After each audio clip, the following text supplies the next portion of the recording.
Hi ಸ್ನೇಹಿತರೆ, welcome back to my channel. ಹೇಗಿದ್ದೀರಾ? ಚೆನ್ನಾಗಿದ್ದೀರಾ ಅಂತ ಭಾವಿಸ್ತೀವಿ. ನಾವು ಕೂಡ ಚೆನ್ನಾಗಿದ್ದೀವಿ.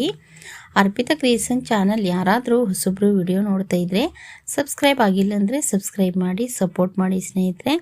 ಇವತ್ತೇನಪ್ಪ ವಿಶೇಷ ವಿಡಿಯೋದಲ್ಲಿ ಅಂದರೆ, ನಾಳೆ ನವೆಂಬರ್ 1 ದೇವರ ಏಕಾದಶಿ ಎಂದು ಪವಿತ್ರ ತುಳಸಿ ಆಚರಣೆಯ ದೈಹಿಕ ಆಶೀರ್ವಾದಗಳನ್ನು ಈ ಪವಿತ್ರ ದಿನದಂದು ತುಳಸಿ ದೇವಿಯ ಲಕ್ಷ್ಮಿಯ ಅವತಾರ ವಿಷ್ಣುವನ್ನು ಶಾಲಿಗ್ರಾಮ ರೂಪ ವಿವಾಹವಾಗುತ್ತಾಳೆ.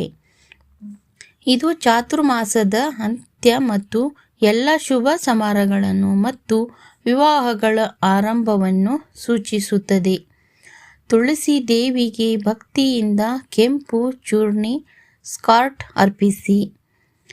ಹಳದಿ ದಾರವನ್ನು ತೆಗೆದುಕೊಂಡು ತುಳಸಿ ಗಿಡದ ಯಾವುದೇ ಕೊಂಬೆಯ ಸುತ್ತಲೂ ಕಟ್ಟಿಕೊಳ್ಳಿ ಮತ್ತು ಈ ಹಳದಿ ದಾರಕ್ಕೆ 11 ಟಿಪ್ಪಣಿಗಳನ್ನು ಬರೆಯಿರಿ ಮತ್ತು ನಿಮ್ಮ ಹೃದಯದ ಆಳವಾದ ಆಸೆ ಈಡೇರಲಿ ಎಂದು ಮೌನವಾಗಿ ಹಾರೈಸಿ.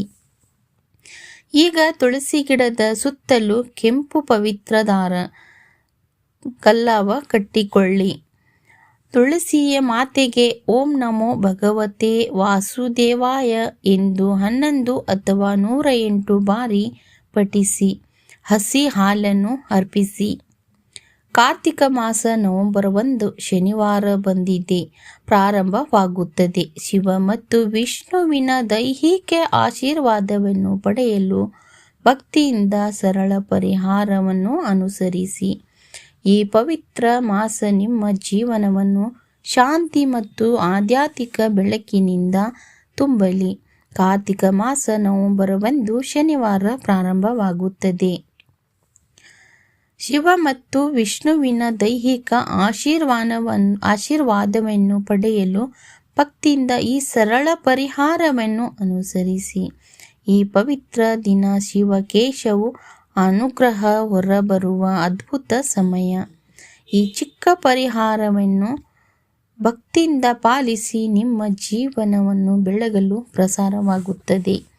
ನೋಡಿ ಸ್ನೇಹಿತರೆ, ಈ ಸಿಂಪಲ್ ಟಿಪ್ಸನ್ನು ನಾನು ಈ ವಿಡಿಯೋದಲ್ಲಿ ಮಾಹಿತಿನ ತಿಳಿಸ್ಕೊಟ್ಟಿದ್ದೀನಿ. ನಿಮಗೇನಾದರೂ ವಿಡಿಯೋ ಇಷ್ಟ ಆಗಿದ್ದರೆ ಲೈಕ್ ಮಾಡಿ, ಶೇರ್ ಮಾಡಿ, ಸಬ್ಸ್ಕ್ರೈಬ್ ಮಾಡಿ ಅಂತ ಕೇಳ್ಕೊತೀನಿ. ಮತ್ತೆ ಸಪೋರ್ಟ್ ಮಾಡಿ ಸ್ನೇಹಿತರೆ. ಇದೇ ಥರ ಒಳ್ಳೆಯ ವಿಡಿಯೋನ ತಗೊಬರ್ತೀನಿ. ನೆಕ್ಸ್ಟ್ ವಿಡಿಯೋದಲ್ಲಿ ಸಿಗೋಣ. ಎಲ್ಲರಿಗೂ ತುಂಬ ಹೃದಯದ ಧನ್ಯವಾದಗಳು.